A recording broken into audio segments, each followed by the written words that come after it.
muy importante para los pueblos nórdicos, la figura de la sacerdotisa, que obviamente el cristianismo pues prácticamente dejó de lado, ¿no? Y ese es el origen de la mentira. Al mismo tiempo que es un misterio que podría ser enalteciente, la mentira oculta quién verdaderamente somos. Yo creo que más allá un poco de género, yo creo que como seres humanos, ¿no? Que siempre estamos en la búsqueda o es nuestra naturaleza buscar este mundo interior, este mundo sagrado que nos haga comprender justo los secretos, los misterios que hablábamos al principio, ¿no? Los misterios. Quiero revelarlos y compartirlos aunque sea algo terrible.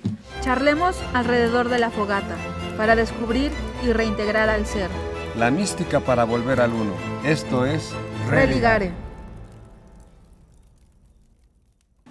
Hola buscadores del fuego interno, ¿cómo están? Pues estamos súper contentos porque el día de hoy estamos en este nuevo capítulo de Religare, pero va a ser súper especial porque tenemos una invitada, una amiga que es Sofía RBM, una filósofa historiadora, y vamos a hablar de un tema súper apasionante. Así es, vamos a hablar sobre las hadas, estos conceptos que de pronto se escapan un poquito de la asociación para asirlos en la existencia, y que definitivamente su conocimiento, bueno, pues como todos los seres elementales o como todos los seres creados a partir de diferentes fuerzas de la naturaleza, nos ayudan a entender cómo funcionamos también nosotros mismos. Así es, así que para eso está aquí Sofía RBM, y le decimos RBM porque así se llama también su canal de YouTube. Si quieren ir a buscarla y seguirla, la encuentran como Sofía RBM. Y bueno, pues hola Sofía, ¿cómo estás? Hola, muchas gracias por la invitación y pues muy contenta de estar aquí con ustedes.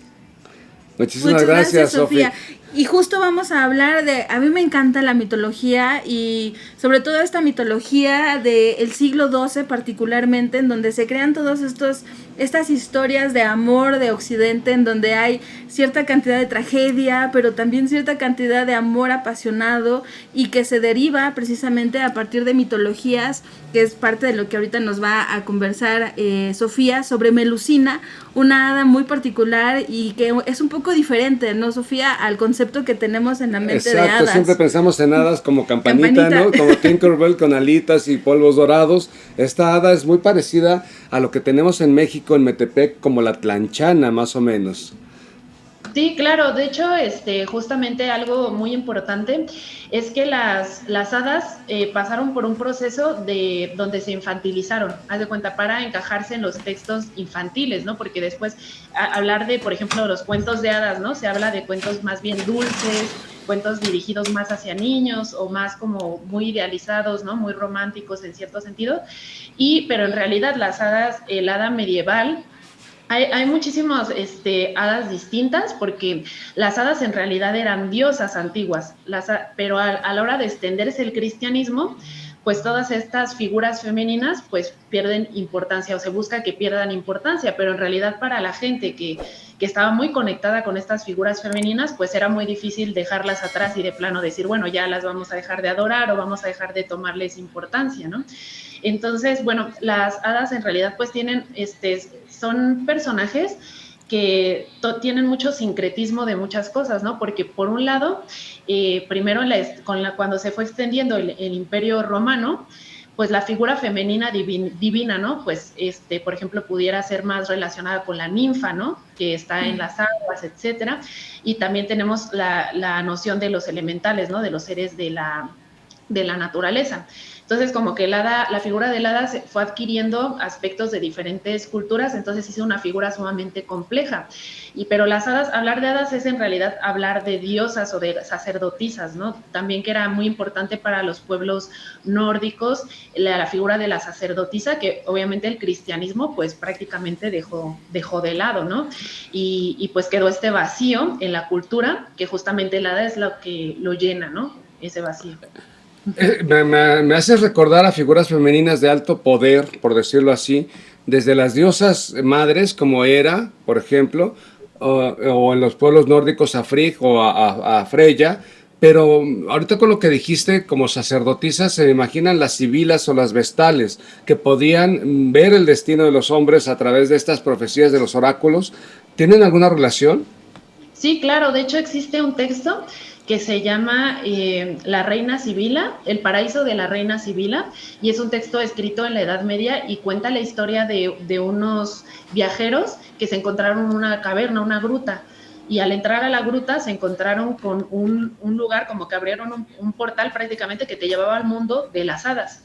Y entonces la reina Sibila era justamente una hada muy poderosa que reinaba en ese reino mágico, pero era también planteada en ese texto justamente como una figura aterradora, porque los que entraban, digamos, a su paraíso, que era un lugar perfecto, donde había muchísimas banquetes, era un lugar donde la gente pues vivía feliz, era una especie de paraíso, pero quien pasara ahí más de cierto tiempo se iba a tener que quedar ahí para siempre y iba a ser condenado a perder su alma, ¿no? Entonces aquí vemos este sincretismo, ¿no? Con esta idea de la sacerdotisa, de la diosa, pero también con la idea cristiana de no, el diablo, ¿no? De algo malo, algo negativo, pero en otras versiones, que es en el caso de Melusina, aquí vemos algo muy extraño, porque mientras esta hada, que es el paraíso de la reina Sibila, que es esta hada, se presenta como algo negativo, como una especie de demonio, ¿no? Por decirlo así, pero Melusina es muy extraño porque es una hada cristiana, entonces es muy, muy extraña la forma en la que se plantea. Incluso esta hada fue como una especie de escudo familiar de mucho poder, porque hubo unos condes o unos nobles que se apropiaron justamente de la historia de Melusina para decir que ellos eran sus descendientes.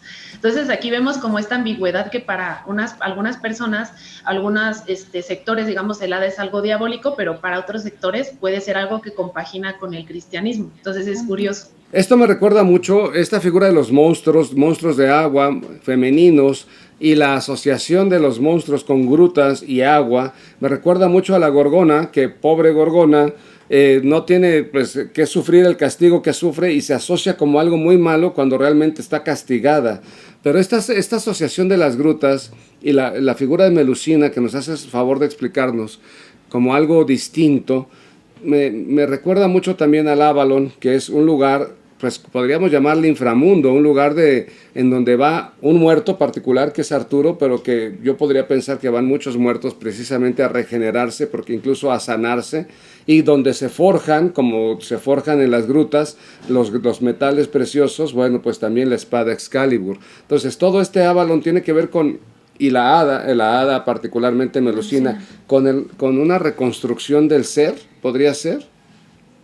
Sí, siempre las grutas se relacionan mucho justamente con un lugar de nacimiento y de renacimiento, ¿no? Por ejemplo, cuando se hablan en las iniciaciones del Nigredo, ¿no? De este momento del buscador espiritual que tiene que pasar por una muerte simbólica, ¿no? Para poder regenerarse. Y es bien curioso porque la gruta también representa la entrada al útero, ¿no? Al útero femenino, y justamente toda esta relación con el agua que tiene, ¿no? El útero, o sea, ir hacia al vientre de la tierra, que es donde se cocina pues todo, o sea, prácticamente los metales, etcétera. Y justamente las hadas están sumamente ligadas con esos reinos subterráneos y acuáticos, ¿no? Entonces es justamente reinos de la intuición, de lo femenino, del renacimiento. Esto es bien interesante, me recuerda mucho también justo a la diosa Fornax, ¿no? Que habla del Fornix, precisamente del horno, y que el horno se asocia como una gruta, como una cueva en donde se hacen los panes, pero finalmente también asociado al útero mismo, que pues es la cueva en donde se forman no panes, ¿no? Sino nos formamos todos nosotros en el útero de la madre. Por eso es bien bonito, porque también la asociación cristiana con Jesús, a donde entra precisamente en este proceso de resurgimiento, de resurrección, pues entra a una cueva para que recupere sus cualidades, se transforme, tenga esta metamorfosis o este desarrollo del ser a través de la cueva y resurja, ¿no? Esta resurrección del ser a través de los lugares grutosos, por decir así, las grutas, y aparte grutescos, y aparte el vitriol, ¿no? Todos estos conceptos de visita al interior del ser, y allá en lo más profundo, en lo más oscuro, en las cuevas, ahí encontrarás la piedra filosofal, oculta, ¿no? La piedra oculta. Entonces, todo esto me recuerda a todo este desarrollo, pero fíjate, a mí particularmente con este cuento de Melusina, este mito, esta historia de Melusina, me parece muy singular por el hecho de que también tiene un encantamiento, ¿no? Es decir, hizo como un acto nefasto, contra su padre y la encantan para que tenga esta historia porque pues está condenada a que los sábados se vuelve serpiente, ¿no? Bueno, mitad de ella es serpiente. ¿Cómo es que sucede esto? ¿Por qué fue un acto nefasto lo que hizo que le trajo una catástrofe finalmente? Pero yo puedo pensar, antes de que contestes la parte mística, una parte anecdótica o quizá chistosa, porque a veces me imagina que los sábados se volvía en serpiente porque se bañaba, porque en la Edad Media definitivamente no se bañaban muy seguido, entonces igual era el tema de bañarse los sábados, ¿no? Sí, no Pero sé. esa es una parte anecdótica que me recuerda. Sí, claro, de hecho, en la Edad Media pues estaba muy en boga esta medicina de los humores, ¿no? De los 4 humores. Entonces pensaban que el agua podía generarte algún desequilibrio, porque pues al estar mucho en ese humor acuático, pues te podía generar algún desequilibrio. Y justamente lo femenino se relacionaba mucho con lo acuático, es decir, la mujer estaba más en relación con el agua que el hombre. El hombre se catalogaba como cálido y seco, y la mujer como fría y como húmeda. Entonces, toda esta idea de la mujer que se baña, que se transforma en serpiente, porque la serpiente también era relacionada con lo frío y con lo húmedo, pues tiene mucho que ver. Sí, justamente. Me recuerda mucho a Morrigan en la mitología celta, que pues está asociada a los cuervos y todo esto fantástico, pero también solía, como suelen aparecerse las sirenas, los animales híbridos entre humano y agua, se solía parecérseles a las personas como una lavandera, es decir, en el río, junto al río o usando al río, usando las aguas para precisamente de manera emocional conquistar, seducir, invitar a los trashumantes, a los que estuvieran por ahí a deshoras, para encantarlos, para seducirlos. Sí, y aquí yo tengo una pregunta, Sofía, porque me parece también interesante dentro de todo este mito de Melusina, que ella decide abandonar su estado férico, es decir, el estado de protectora de la naturaleza por casarse con un hombre, es decir... Eso me recuerda a la Sirenita. Por es que eso iba justo, que me recuerda a la Sirenita, decide abandonar su estado de protectora de la naturaleza como hada que es, ¿no? Una guardiana de la naturaleza y que aparte de guardiana porque conoce los secretos que resguarda la naturaleza, pero ella decide renunciar a ese estado por casarse casi como la Sirenita con Eric, ¿no? En esta historia. ¿Y por qué decide renunciar a ese estado? Es la parte como que me gustaría que nos aclararas.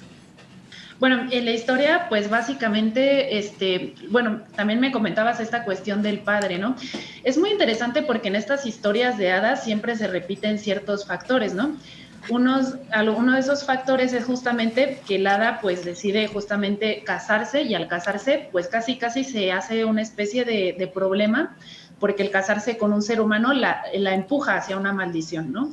Entonces ella no solo, digamos, abandona su estado natural, sino también se hace objeto de una maldición. Y también en relación con el padre, en el caso de Melusina, ahí nos podríamos poner incluso psicoanalíticos ahí de qué cuestión, porque esta figura masculina que transgrede y que irrumpe, primeramente como que genera un tabú, ¿no? Un tabú que no cumple, ¿no? O sea, el hada, bueno, siempre termina enamorándose de un hombre y por eso se va, pero al hombre le pone una regla, que sería el tabú. O sea, tú, ok, nos casamos, pero tú no puedes incumplir esta regla. Y generalmente el hombre incumple esa regla. O sea, siempre transgrede la regla que le pone el hada y ahí quedan malditos y queda maldita toda la descendencia, ¿no? Eso lo vemos en la historia anterior de su madre, que su madre es el hada Presina. Entonces el hada Presina se casa igual con un humano y le pone como tabú que no puede verla durante los partos. O sea, mientras ella da luz, el padre no la puede ver. Pero él irrumpe, digamos, transgrede más bien ese tabú y entonces las tres quedan como la descendencia maldita, o sea, se queda su familia maldita. Entonces, estas 3 hijas, cuando ya crecen, están enojadas con el padre por haber transgredido las reglas de su madre y deciden maldecirlo y lo deciden castigar y lo encierran en una montaña, lo encierran por la eternidad en una montaña y cuando la mamá se da cuenta que encerraron al papá, se enoja tanto con las hijas que las maldice a cada una de ellas, lo cual es otra característica muy importante del hada, que en muchas ocasiones recibió una maldición de parte de su madre, ¿no? A mí me parece muy impresionante y me parece que quizá es el mismo símbolo pero en géneros distintos. Sabemos, por ejemplo, que las personas, todos, estamos divorciados de lo que pensamos y de lo que sentimos, y que la liga entre estas dos cosas aparentemente antagónicas la podemos referir en la mitología con el mito de Eros y Psique, y ahí es al revés el género. Eros le pone la prueba a Psique, es decir, podemos estar juntos, podemos convivir, pero solamente de noche y solamente a oscuras. El tabú que Y es dices. el tabú, justamente el misterio. Y cuando Psique decide, por influencia de sus hermanas, alumbrar la cara de Eros, lo quema con la lámpara de aceite y se rompe para siempre el posible vínculo entre lo que pensamos y lo que sentimos. Eros y Psique, las emociones y los pensamientos. Yo creo que todos estos símbolos y estos tabúes definitivamente lo que ocultan es la posibilidad de contacto con el ser interno, con quienes somos realmente. Ahí definitivamente Melusina no quería que su marido la viera tal cual era, porque quizás tenía vergüenza, quizás tenía miedo, quizás temía que se rompiera la relación, como nos sucede a todos en la existencia, que ocultamos quiénes somos precisamente para encajar en un sistema de pareja, sistema de amigos, sistemas de negocios, sistemas de relaciones sociales, cualquiera que sea. Siempre tenemos esta parte del tabú y del misterio con tal de que no seamos vistos tal cual somos. Y ese es el origen de la mentira. Al mismo tiempo que es un misterio que podría ser enalteciente, la mentira oculta quién verdaderamente somos. Por eso mentimos, por eso decimos que estamos bien, o por eso decimos, ¿cómo te sientes? ¿Qué tal el día? Pues muy buenos días, aunque nos esté llevando el demonio, porque finalmente no queremos aparecer ante el mundo tal cual nos estamos sintiendo. Es una cuestión impresionante en la mitología, aunque sea diferente género.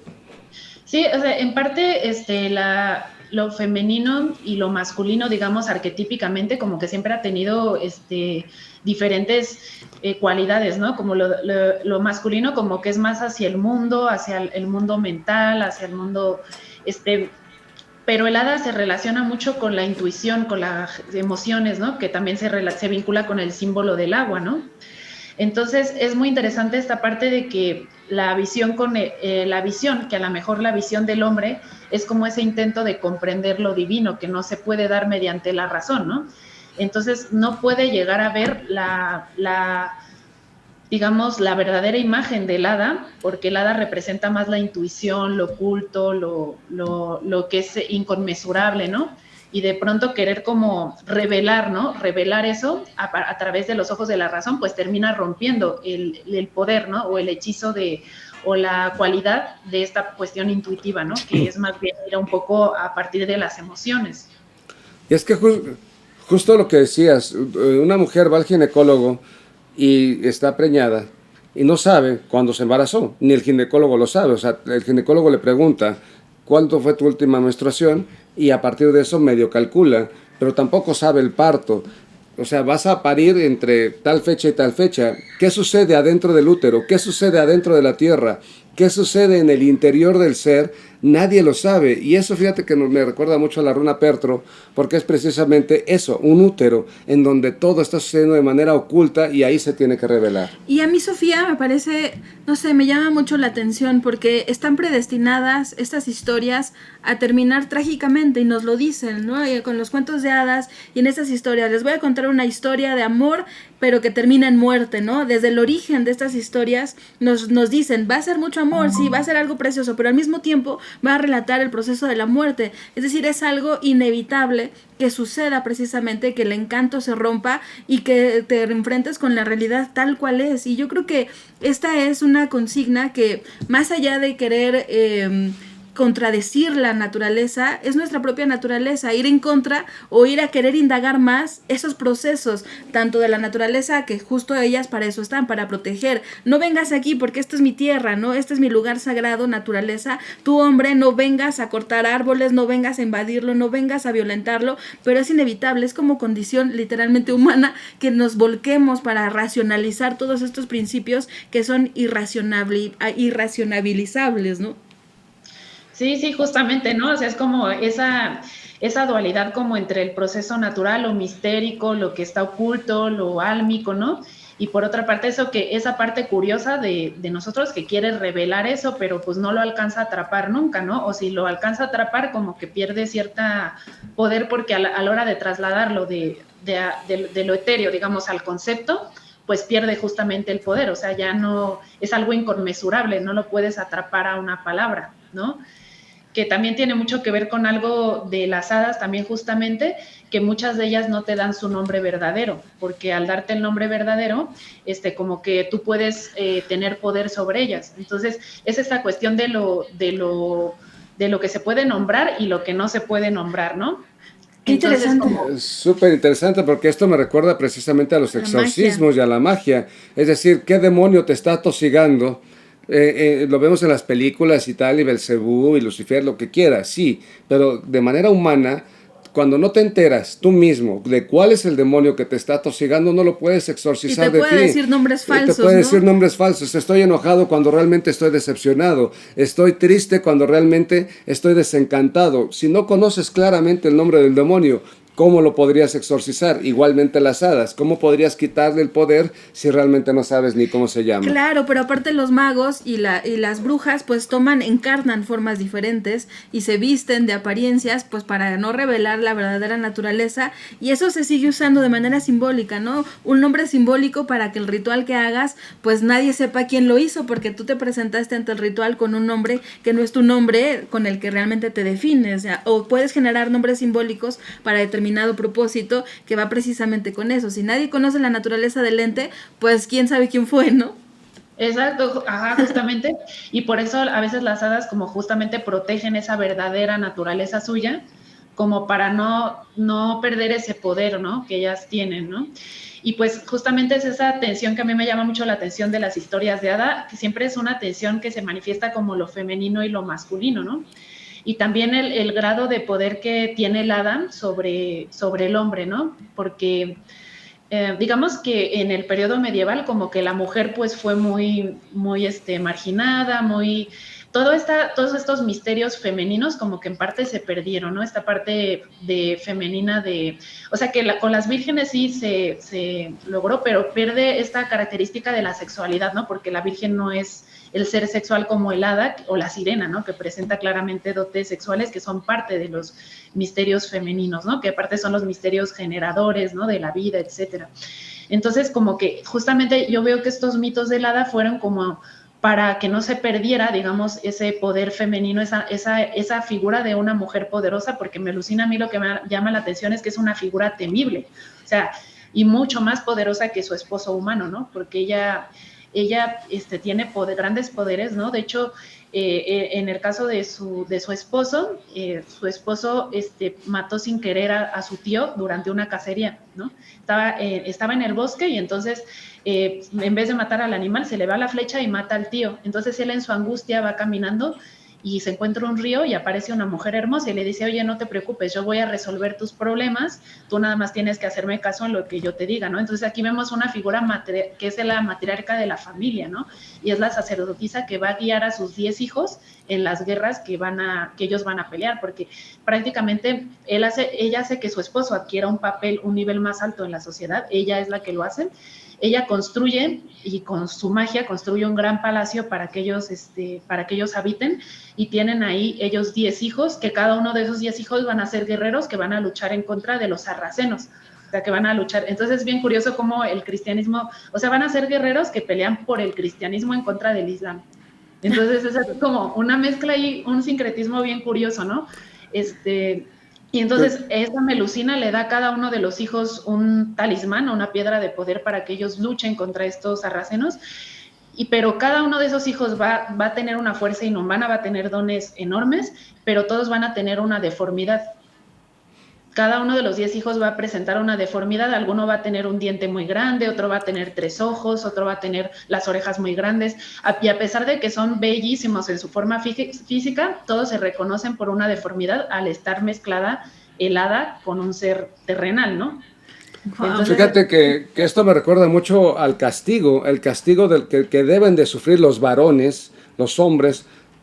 Quizá sea un tema, yo creo que ultrafeminista, lo podríamos ver así, pero me recuerda también mucho que en el pensamiento humano, en la condición humana, estas historias de las mujeres que seducen para castigar, suceden en muchas mitologías, incluso en Mesoamérica o más allá. Me recuerda mucho a la Xtabay, a esta hembra fabulosa que seduce a los hombres para castigarlos porque son borrachos, porque son ladrones, porque son mentirosos, por lo que sea, pero es una figura femenina también, pero que sirve precisamente para el castigo. Y estas señales, lo que tú dices, son señales de aquellos pecadores o de aquellos corruptos o de aquellos que debían ser señalados como algo que no hicieron de manera correcta.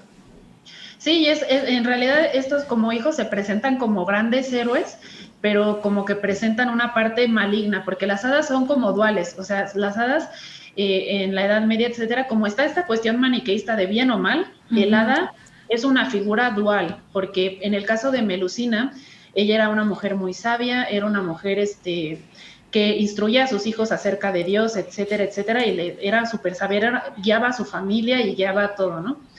Pero también sus hijos van a tener dos de ellos sobre todo, van a ser casi demonios, o sea, sumamente crueles, o sea, entonces el hada es como muy dual. Entonces, en parte estos hijos son heroicos, pero también tienen de repente unas características muy demoníacas.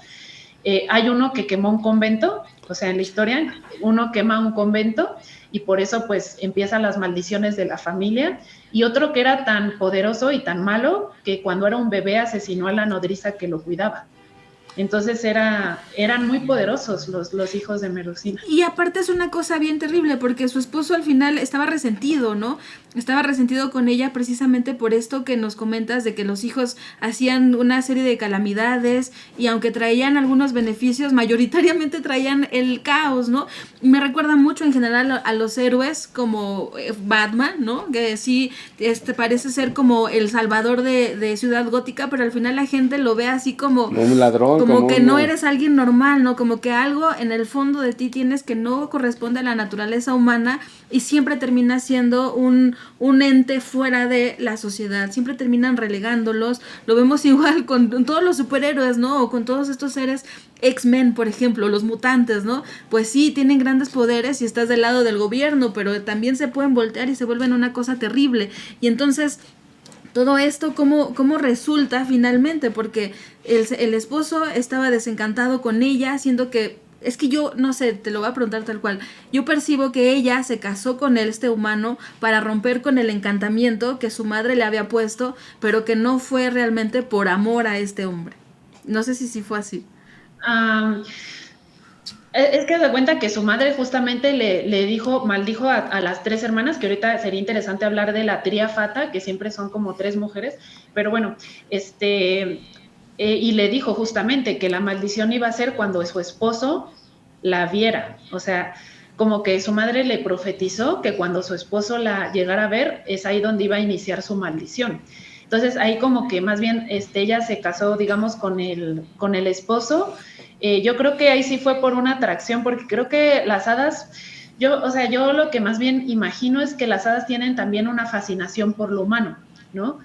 Porque el ser, así como a nosotros nos fascinan ellas, ¿no? Como elementales y así todo esto, como poderosas sacerdotisas, ellas tienen una fascinación por el ser humano, como que, y lo vemos también incluso en el cuento de la sirenita, ¿no? Como esta fascinación hacia lo que significa ser un ser humano.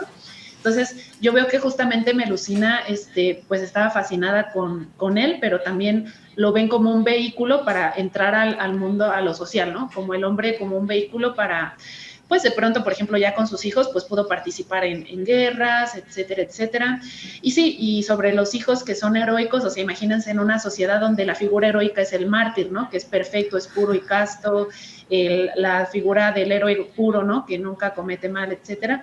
Y de repente como que hacen falta justamente unas figuras que muestren la dualidad del humano, ¿no? O sea, muestren una naturaleza dual que pues realmente con el que se puede identificar la gente, ¿no? Porque a veces estos héroes totalmente puros pues no reflejan lo que somos estas dualidades y estas luces y sombras que tenemos como seres humanos. Claro, y la imperfección del amor, que es lo que te comentaba al principio, justo exaltan al amor, pero el amor a través de la tragedia y el amor a través de que no va a ser perfecto, que va a haber un montón de dificultades, pues porque finalmente se asimilan naturalezas diferentes, ¿no?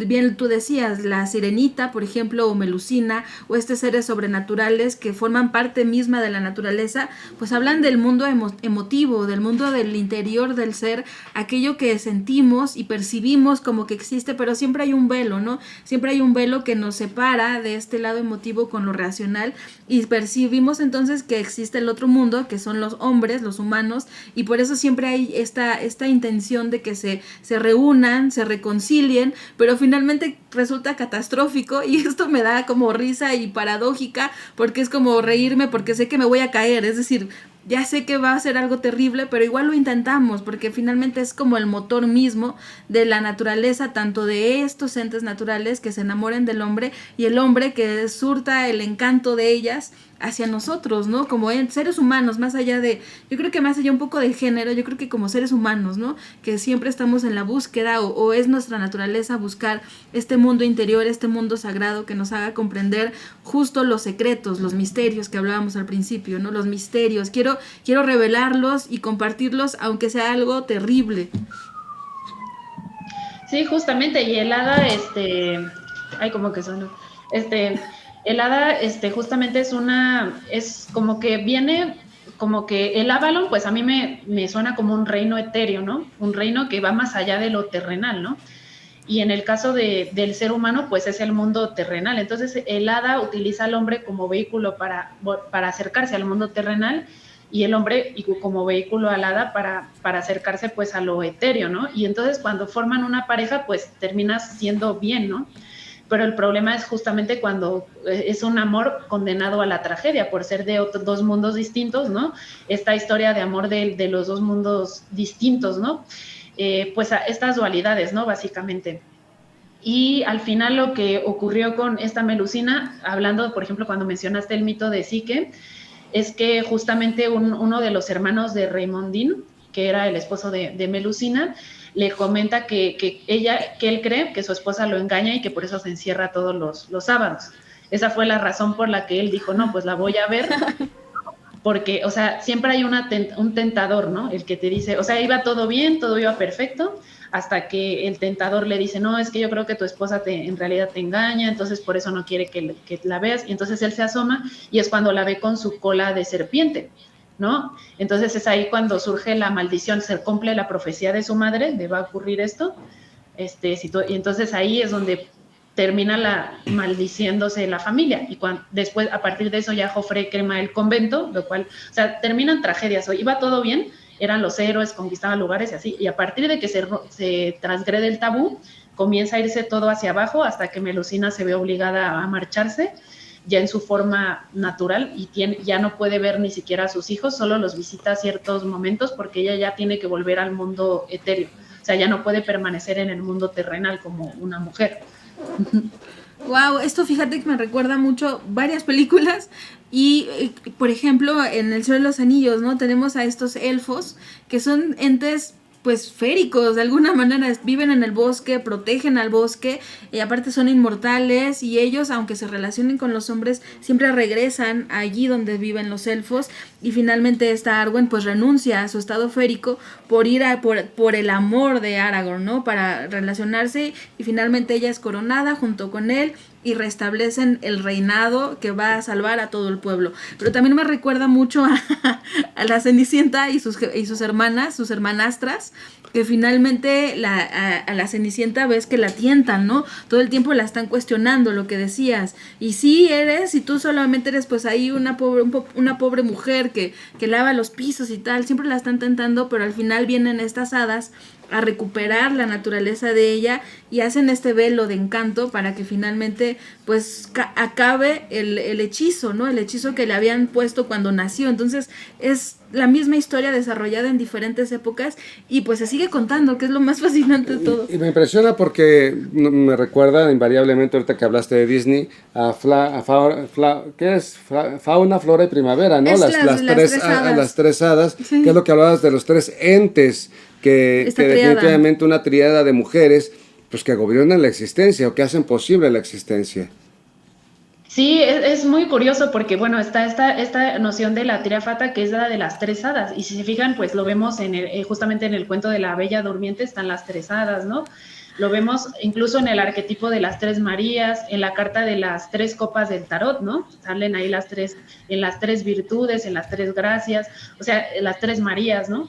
Como que siempre estas tres hadas, Hécate, también que es una figura femenina que tiene tres rostros, y también las tres formas que toma la luna, ¿no? O sea, esta imagen de las tres formas de la luna. De la pues triple diosa. La triple diosa, sí. Exacto, sí, y si realmente, o sea, tiene que ver esta cuestión de la triada con los misterios, ha de tener muchísimos simbolismos, ha de ser como muy complejo, ¿no? Incluso las tres, las moiras o las tres... Parcas. Y con los o nórdicos las nornas. tres nornas, exactamente, que tejen los hilos del destino. Saben el inicio de la vida y el final de la vida. Exacto, y de hecho de eso de las nornas viene la idea de la tría fata, que es que la palabra hada viene de fata de destino.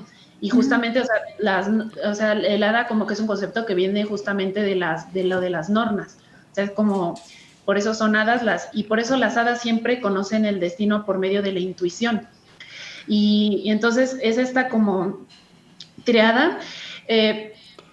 Es muy complicado, es un misterio realmente, ¿no? Esta cuestión de las tres hadas puede relacionarse justamente con las tres caras de la luna, puede relacionarse con el número 3 como un símbolo de fertilidad, ¿no? De unión entre opuestos que genera un fruto y que es la fertilidad. Y bueno, si formamos, por ejemplo, un triángulo, pues es como el útero, ¿no? También el útero, lo que decíamos de las cavernas, etcétera. Entonces sí, esta presencia de número 3 en todas estas figuras femeninas. Sí, y bueno, puede dar para mucho, pero como último comentario me parece interesante porque La Bella y la Bestia, este cuento también francés, es un poco diferente, ¿no? Es un poco al revés. Primero se muestra la bestia y si me amas siendo bestia, pues ya después te revelo que era un príncipe precioso, ¿no? Es bien interesante porque troca completamente el desarrollo de la historia y me parece más sincero, ¿no? Sí, claro. A mí lo que me queda como moraleja de esta gran charla fantástica es que el estudio de cuántas mitologías abordamos, de cuántas historias abordamos y que todo está reflejado en estas mitologías como condición humana y que si las observamos como lo que son, no meras historias fantásticas de cuentos de niños. Son como claves, exacto, ¿no? es que justamente decían los hermanos Grimm, nuestros cuentos no son para niños, son cuentos de niños para hombres, es decir, para gente grande. A partir de la moraleja de los niños aprendemos nosotros los hombres a actuar en la existencia. A mí me parece que precisamente las religiones comparadas, la historia del arte, la historia de la cultura, los mitos, y filosofar en torno a todo ello nos da muchas claridades de cómo se ha relatado la condición humana y cómo podemos apropiar todos estos símbolos, las hadas, los príncipes, los cocodrilos, la bruja, las hermanastras, las hadas, la madrastra, todos estos conceptos finalmente nos sirven para comprender la condición humana y atrevernos a mirar a través de estas historias, pues la realidad del hombre, ¿no? Sí, porque en realidad sí, esas historias están llenas de símbolos y al fin y al cabo, cuando uno aprende, digamos, a leer estos símbolos, te das cuenta que no son meros cuentos, o sea, que no es solo esa historia, que tiene múltiples significados y nos va revelando misterios, ¿no? Nos va revelando misterios de la existencia humana. Exacto, qué bonito, Sofía. Pues muchas gracias que estuviste con nosotros y no sé, cuéntanos, ¿te encuentran Sofía RBM en YouTube? ¿En alguna otra red también que te puedan encontrar? En Instagram también me pueden encontrar. Si quieren, les paso los links para que los pongan en descripción o en comentarios. Y bueno, igual si quieren les paso el link donde pueden descargar la gente mi tesis, que habla mucho de magia, de brujería. Ahí menciono el tema de las hadas y varias cosas. Entonces, ¡ay, qué bonito! Maravilloso. Nos va a encantar leerla, Sofía. Por supuesto, muchas gracias. Muchísimas gracias. Muchas gracias. Y pues bueno, buscadores, ¿qué les ha parecido este episodio? La verdad es que ha sido muy nutritivo. Muy nutritivo, pues ustedes saben con una persona que ha estudiado mucho, experta en filosofía, experta en historia, en mitos, así que bueno, pues ha sido enriquecedor. Y ustedes saben que a nosotros nos encantan los cuentos de hadas, las historias míticas y en general aprender más a través de la comparativa de diferentes historias de diferentes partes del mundo. Creo que nos dan una clara clara conciencia de quiénes somos. Y bueno, ya saben, dejen sus comentarios, denle like también a este Preguntas capítulo. para Sofía. Preguntas para Sofía. Aquí ella también va a contestar en la caja de descripciones. Vayan así a seguirla a su canal de YouTube y pues sigamos en la búsqueda del fuego interno. Bye. Somos Ignis Regnum. El reino del fuego. Encuéntranos en Facebook e Instagram. Cada semana compartimos contenido esotérico sin supersticiones para el desarrollo del ser. Suscríbete, comenta, comparte Y da clic en la campanita de notificaciones. Sigamos en la búsqueda del fuego interno.